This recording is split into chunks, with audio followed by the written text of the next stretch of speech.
Now, first thing I want to confess is as a Texan, Texans are a little slow. It took them 9 years to get Texas into the Union. 9 years. And so it's not surprising that they didn't find out about the emancipation or the end of the war or nothing else behind everybody else. And there are theories of why that go on for days and days and days. The one that I like best is we ain't gonna tell them till they get them crops in for by the end of June. But they found out anyway, and on the 19th of June began the celebration. I want to make sure that every Juneteenth that I have anything to do with, or whether even if I'm by myself, think of what that really meant. Sure, we're going to celebrate. We're going to recall those difficult times in our celebration. But it was the conclusion of 245 years of somebody owning my folk. My lineage goes right back to every slave that ever came across that ocean and was here. I am attached to that time. So when it comes down to the emancipation simply meant that now that the Union and the Confederates have finished the fight, started with the lie we're going to keep the Union together. No, there were white and black folk. Black folks straining to be their own person, and white folks who were saying out loud, this is wrong. No man should own another man. And it wasn't just the ownership. Those who came on the first boat and had children, their children belonged to whoever bought them. And there was absolutely no foreseeable end to somebody owning you and your family. Yeah, Juneteenth's a big deal. The Emancipation Proclamation was issued by Lincoln because he was smart enough to realize that if I tell black slaves that the minute the Union Army passes through your area, you are free, he knew exactly what he was doing, because black folk got up and chased the Union Army to get out of that slavery condition. I love it when I hear some white person say, "Oh, them was the good old days." No stuff. When somebody tells you when to get up, when somebody tells you to slaughter the hogs, they got the ham, the pork chops, the spare ribs, the baby back, and you had to make do with the guts, the organs, the nose, and to the credit of our foremothers, they took what was left and made it a delicacy. We celebrated, yeah. Now there are those like myself, since confessions are in order, who refuses to enjoy chitlins. I'm waiting for them to make chips out of them, like get me a bag full of chitlin chips and going about my business, but I can't work with them chitlins. And the effort of those who found themselves free. Now let me tell you what freedom must have looked like. You got a war going on. I don't know how many of you knew that over 150,000 black men served in the Union Army. But we wasn't waiting for somebody to free us. The only reason we hadn't got free before then is you couldn't get a hold of enough guns. but we worked for our freedom. We died for our freedom. And now all of that rushes back to me as I move in my time in this cycle of change. That's what emancipation means. People found themselves without a means of feeding themselves. Because when the armies went through, they burnt everything they could find. And people who have for years since birth had never known anything but whatever the master puts on the table, that's what you eat. Whatever the master provides for clothing, that's what you wear. Now all of a sudden you are emancipated. That meant where you had value as a slave, as a free man, you had none. So to kill you as a slave meant I lost money. But to kill you as a free man meant I got a right to kill you. I got a right. That's the point of beginning for us. I'm going to skip and I'm going to ask you to do something, which I do every now and then. You got these wonderful machines, these little computers. Google up one day and just look at African Americans and start from 1865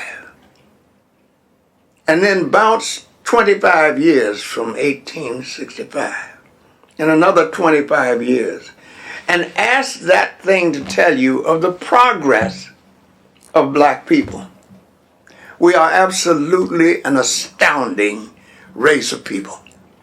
We came from absolutely being told and owned and shipped and treated like hell to by 1888 we were starting to build our own educational institutions. Not without help.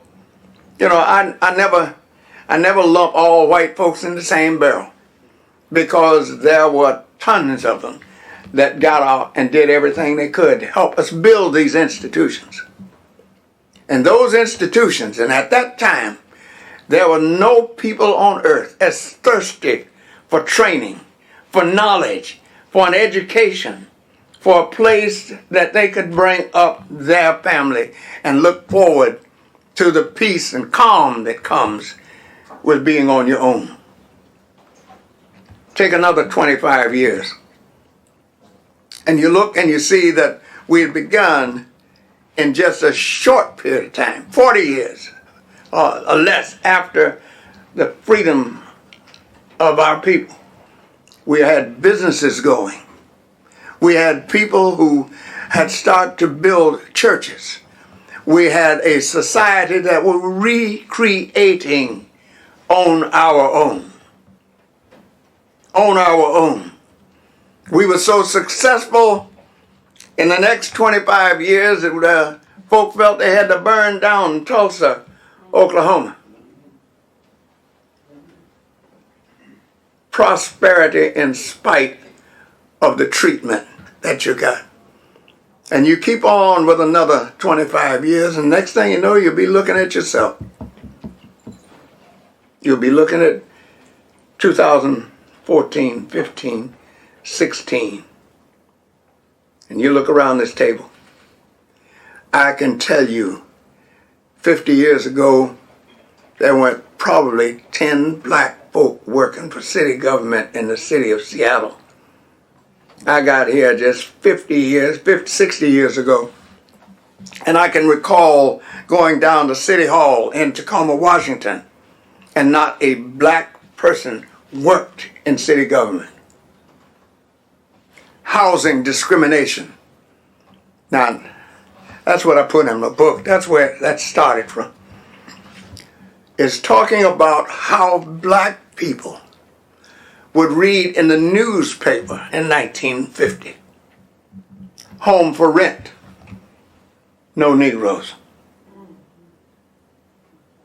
House for sale. Open house. No Negroes. put in the paper. It was not just legal. Wasn't nothing wrong with it. People were walking around saying, it's all right. We just don't want to live over there no way. Well, that's the way we kind of compensate sometimes. But as we move economically, as we move educationally, we begin to see that there's more to just being free. You want to be mobile. You want to move on up. You want to have your own. Well, all of that comes with a price. And so far, we have been able to pay it. Been able to move. I never in my life thought that we would reach a stage where we would elect a black president. I remember Senator Diggs, Representative Diggs from Detroit, Michigan, one of the first blacks in Congress. And I tell you, we used to go crazy when he'd come through the neighborhoods. It was like Joe Louis. I mean, when that boy knocked the hell out of Max Smelling, we were dancing in the street. I'm telling you, this emancipation ain't been all that bad. We have the encouragement that comes from our past and from our history.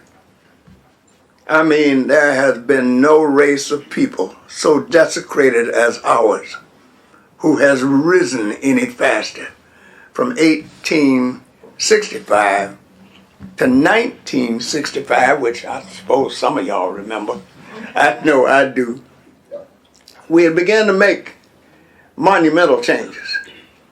We not only were in the war, we were flying the planes in the war too. We were running the ships in the war too. We were participating as fully as a people could under those conditions. I remember telling some folks, I'm a dental technician. I make teeth for a living, or did for years and years. Worked in a dental clinic out at Fort Lewis. Right after I got out of the service, and at that time, you could get discharged from the service one day and replace yourself as a civilian the next. I would be remiss if I didn't tell the truth. I was just that good. I be making some teeth, baby. And so I then became a civilian. Well, all the military had the feeling that you come back in the laboratory, you could smoke back there, get yourself some coffee, relax, and you know, that was almost your other duty station. And then we got a lot of folks from the South, dentists, technicians, Southerners who were still, can I say PO'd, about Thurgood Marshall and his press to make separate but equal against the law. You know, white folks at that time had the feeling that I got a right to who lived next door to me. I got a right to who I eat dinner with. I got a right to sit in the downstairs part of the theater and y'all sit up in the heat. They felt they had a right.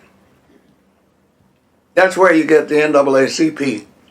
And every time I think about some of this stuff, especially as President Obama was being elected, I thought about all them mothers and fathers who put up that $2 a year for their annual membership dues to the NAACP and how that investment paid off. We are an awesome people. We are an awesome people.